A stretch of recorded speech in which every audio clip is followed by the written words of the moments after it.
Okay, and we're going to talk about Zbigniew Brzezinski, the Communist Party, Russian Freemasons, Soviet intelligence.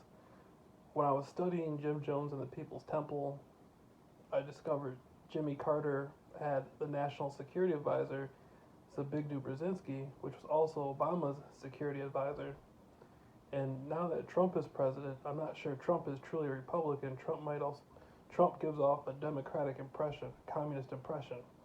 Anyhow, Zbigniew Brzezinski represents the Russian faction of Skull and Bones, the communist faction of Skull and Bones.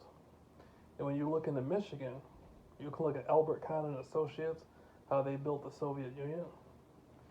You can look at another researcher in Michigan, Stuart Swerdlow, whose grandfather created the Soviet Union.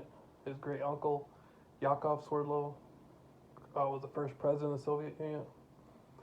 So the Michigan area has always been intact with Soviet intelligence. And Zbigniew Brzezinski, through the communist faction of Skull and Bones, you get up into the Trilateral Commission.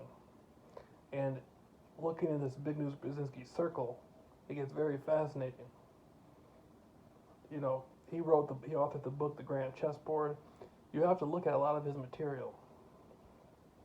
Also look at connections to the House of Rothschild, the House of Windsor, and look at all these connections that Zbigniew Brzezinski had in his life through the 70s to the 80s. It's very fascinating.